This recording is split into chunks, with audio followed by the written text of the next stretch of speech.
The third aspect of practice is our throwing progressions and our playing catch each day. You don't get that much time to work on mechanics, so we ask our guys to take that time very seriously. We go through some core throwing progressions, those 6 or so throwing progressions. We use those as a way to develop those mechanics. Then we have some add-ons that we do to try to develop some other things that are more position specific.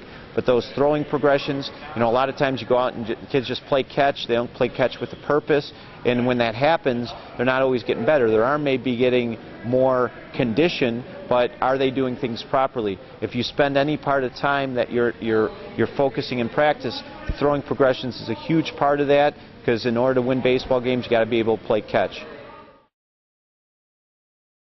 The next thing that we do is called throwing progressions. We have core throwing progressions. Our goal in using these throwing progressions is to get proper throwing techniques.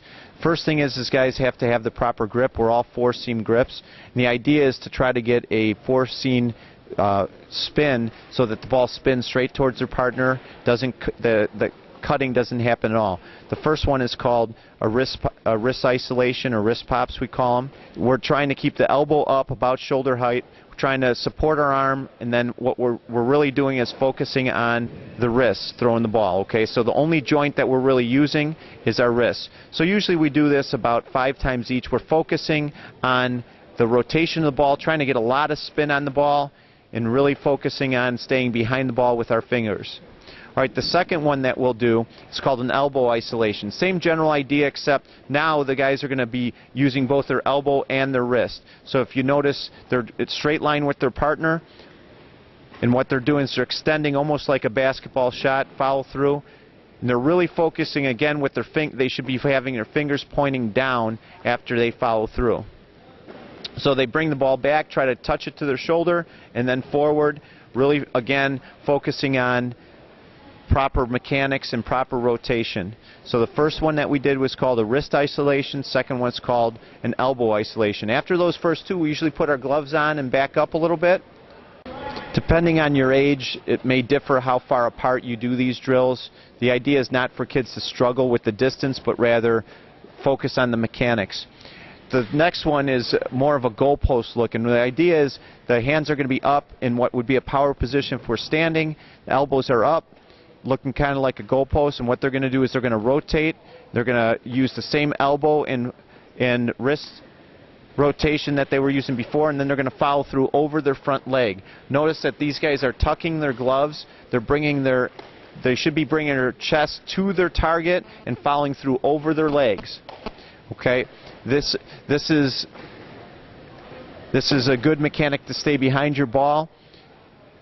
A lot of times you got to watch guys' front shoulder, pitchers and fielders, their front shoulders fly open. This is a drill that if you do it over and over and over, can really help out with that. Okay, the next throwing progression that we do is standing up. It's the same power position throw.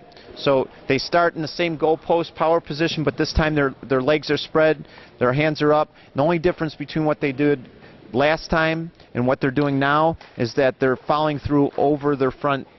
They're allowing their hips to rotate and allowing their back leg to follow through. So what we normally tell our guys is turn your toe over, shoelaces towards the ground, really try to bring your chest to your target.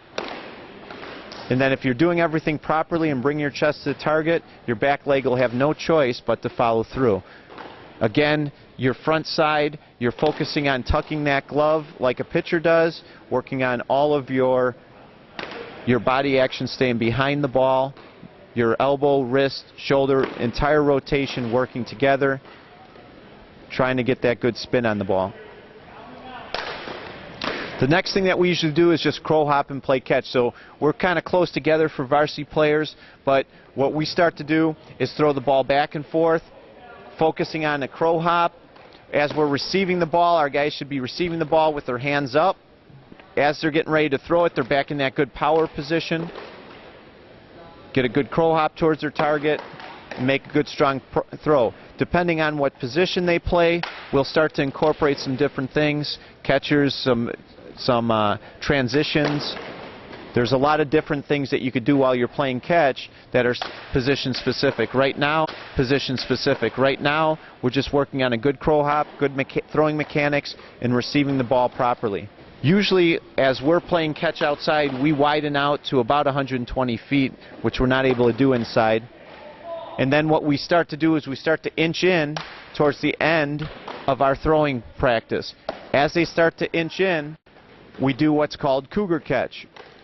In cougar catch, they never get within about 15 or 20 feet. And then the idea is to try to get rid of the ball as quick as possible, get their body in good throwing position. Guys who are experienced at this can be really quick. This is a great middle infielder drill, but it works for everyone else as well.